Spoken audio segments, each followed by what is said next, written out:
आज हम क्लास 7 का एनसीईआरटी का गणित का चैप्टर 6 का 6.6 यहाँ पर करने जा रहे हैं, जिसका कि टॉपिक है ये दो विशेष त्रिभुज समबाहु तथा समद्विबाहु।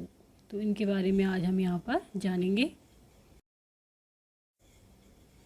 दो विशेष त्रिभुज समबाहु तथा समद्विबाहु।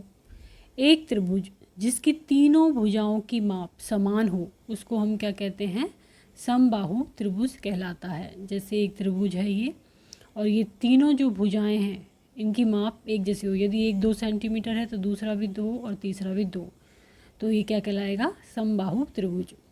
एक समबाहु त्रिभुज ABC आकृति 6.19 बनाइए।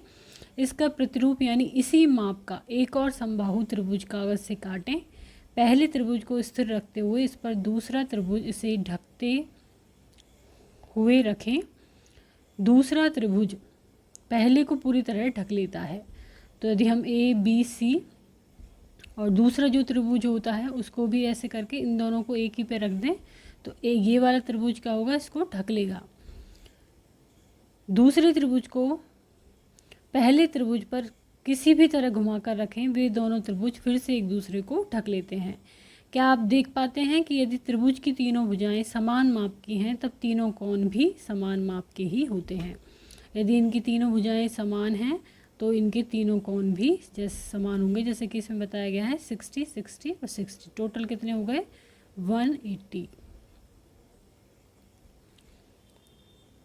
हम निष्कर्ष निकालते हैं कि समबाहु त्रिभुज में तीनों भुजाएं समान माप की होती हैं और प्रत्येक कोण की माप 60 डिग्री होती है। एक त्रिभुज जिसकी दो भुजाओं की माप समान हो एक समद्विबाहु त्रिभुज कहलाता है। द्विबाहु मतलब दो बाहें सम हैं, इसकी दो बाहें एक जैसी हैं। जैसे कि ये और ये दोनों क्या हैं? समान हैं। कागज के टुकड़े से एक समद्विबाहु त्रिभुज XYZ काटिए जिसमें भुजा XY बराबर है किसके? XZ के। इसे इस प्रकार मोड़िए जिससे शीर्ष Z शीर्ष Y पर आच्छादित हो। ये Z Y पर आच्छादित हो। अब शीर्ष X से गुजरने वाली रेखा XM इस त्रिभुज का सममित अक्ष है, जिसके बारे में अब अध्याय 14 में पढ़ेंगे। आप देखते हैं कि Y और Z एक दूसरे को पूर्णतः ढक लेते हैं। XY और XZ त्रिभुज की समभुजाएं कहलाती हैं, जबकि YZ क्या है? आधार।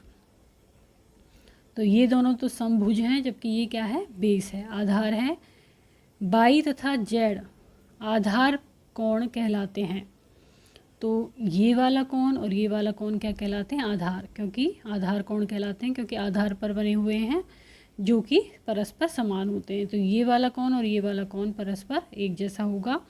इस प्रकार हम निष्कर्ष निकालते हैं कि समद्विबाहु त्रिभुज में दो भुजाएं बराबर लंबाई की होती हैं और समान भुजाओं के सामने का कोण समान होता है।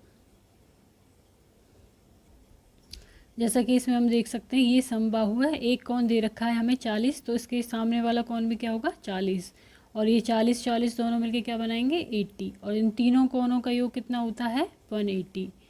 तो इस वाले कोण का मान क्या निकलेगा? 100। इसी तरह से ये यहाँ पर एग्जाम्पल दिए हुए हैं। तो आज हमने जाना दो विशेष त्रिभुज समबाहु तथा समद्विबाहु। यदि वीडियो आपको पसंद आता है तो इसको लाइक करें, चैनल को सब्सक्राइब करें, कमेंट करें और शेयर करें। धन्यवाद।